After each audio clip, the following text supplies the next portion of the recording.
Well, we're going to do something a little different today. Have you ever wondered how to make a green screen to do special effects either on your YouTube channel or maybe home movies and things like that?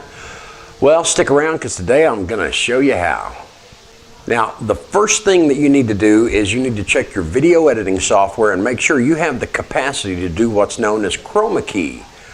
And you should have a little area where you can look and see that, and you'll be able to click a little check box and then be able to key out a certain color and make it disappear basically on your video.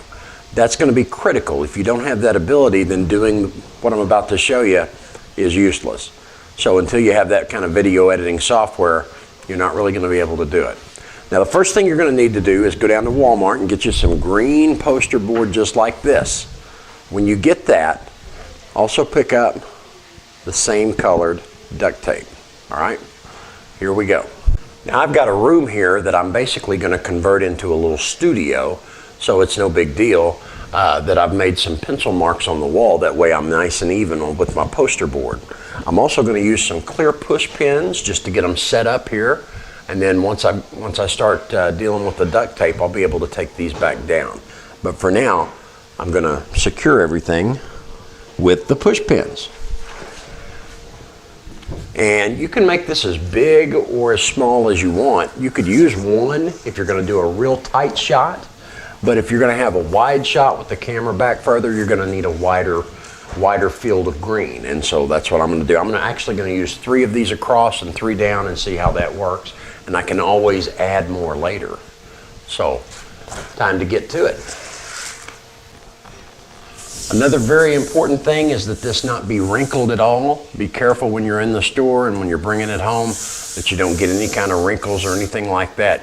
Any kind of issues like that, and you can have problems keying this color out. Make sure everything is nice and flush. That way when I come through with the tape, I don't have any gaps or any bulges. I'm running out of push pins, so I'm going to go ahead and tape up part of this so I can free them up. But basically, I'm just going to use this matching duct tape here and go right along the seam.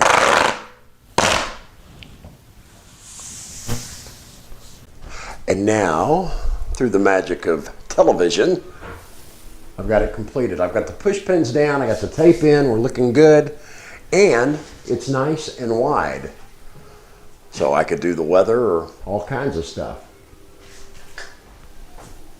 Weather. Yeah, anyway. Okay, so now that we've got the green screen up, a couple of things that we need to keep in mind. Got shininess right here, and when you go to key out, it's called keying out when you click on the Chroma key button on your editing software, and you go to get rid of this and replace it with something else. That's keying it out.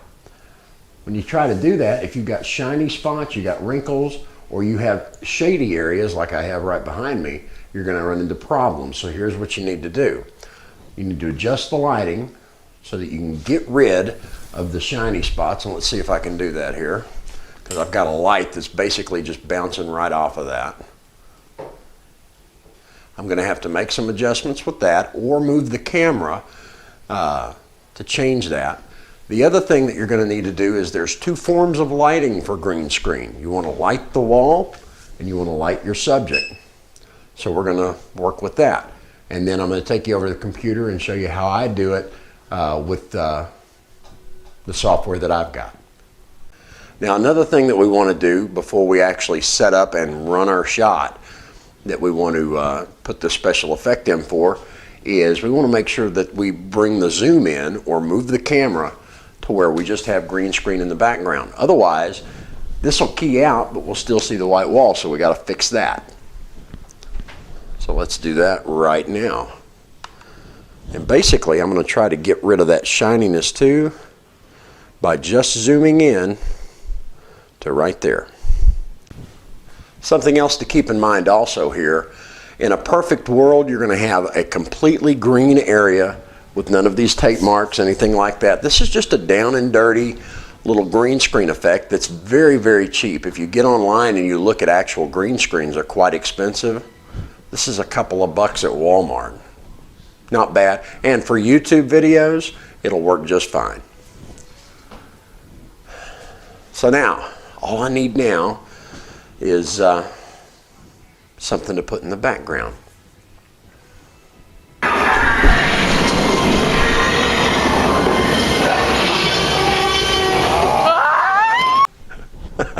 All right, enough of that nonsense. Now, this is a wider shot. I've gone out to full zoom, and what I've done is moved the camera to where I've got as much of the screen as possible into the shot itself. And as you can see now, we're ready to do the weather. One more thing, if you use a green shirt, you're probably not going to get the kind of effect you planned on getting. So use an off-colored shirt that doesn't match your wall. Now, one other thing I was going to tell you before we run over to the computer and I show you how to key it out is if you got a pair of scissors, some extra poster board, and some double-sided tape, you can do some really neat other effects.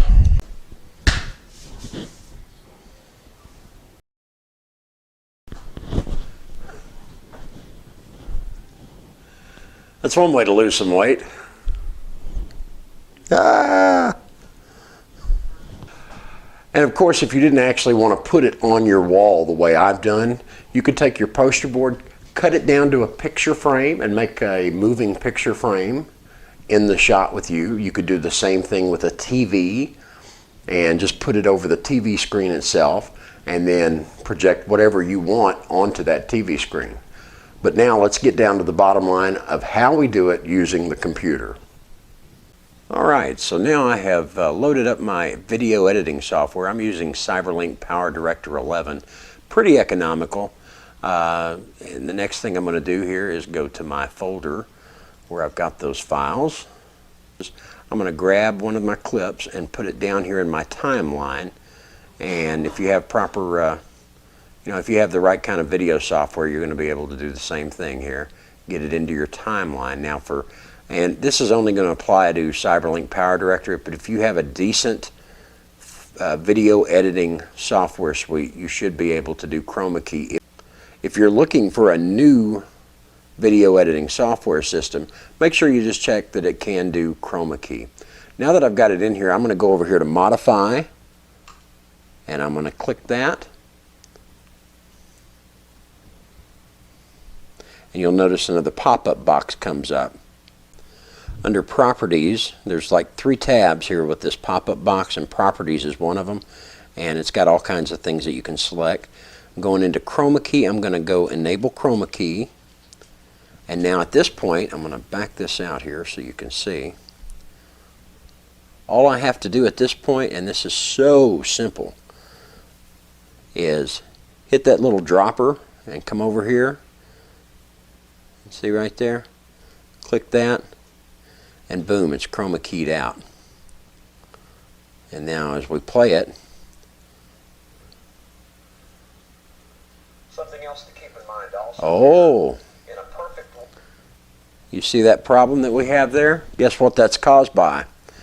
Well, it's caused by that tape that I put up, right? Now, we can fix that though. Now, in order to fix the tape marks, which remember when I told you they were kind of shiny? Well, this is one of the results that you get. You get this kind of bleed through here. It didn't get it all keyed out, right? Well, we're going to adjust it now with these 2 slider bars and try to work that out. This is tolerance of intensity here. We're going to slide that, and notice as soon as I started moving it, if I move it all the way to the left, look what happens. But if I start bringing it right slowly, we can get it keyed out, and that's getting it keyed out right there. Then we can mess with hue also. Let me come back over here so that you can see both. As I mess with the tolerance of intensity, see there? But it doesn't quite get it all. But if I come down here to the hue and I start sliding that, the stuff up above my head there, watch that. We're going to start working that out now. And I'm just going to work with both of them. And eventually, I got them all out. One of the problems that I'm going to have here with this video, obviously, is palm trees on my shirt. if that happens, I'm going to be reshooting some scenes in a different colored shirt. But let's see, let's play it now and see what we've got. It should be all black now. Also here, in a perfect world, you're going to have a Okay. completely green area with none of these. So that's going to work. Now what we need to do is we need to find a background. I'm going to click Save. Go with that right there. That was a fun trip to Pensacola. And I'm going to drop that right there. All right. So now that I've done that, I'm going to take that picture and I can stretch out the time to where it matches the video. And actually what I want to do now, since that picture isn't as wide as the actual video itself, I'm going to stretch it out here that way, and I'm going to stretch it out the other way, and I'm going to make it fit what I have there. All right, so now let's play it and see how it looks here. Something else to keep in mind also here, in a perfect world, you're going to have a completely green area. How about that? None of these tape marks, anything like that. This is just a... Well, there we go. That ought to do it. I took a trip to Florida tonight and I didn't even remember it. How about that? Well, now you know what to do if you want to play around with green screens in YouTube or your own personal video editing. Maybe some future Steven Spielberg out there will get some inspiration. I don't know. But now you too can have your very own leather-bound books and rich mahogany. You can have a den, you can have a newsroom, you can have whatever you want, thanks to green screens. Guys, appreciate you watching. We'll see you next time.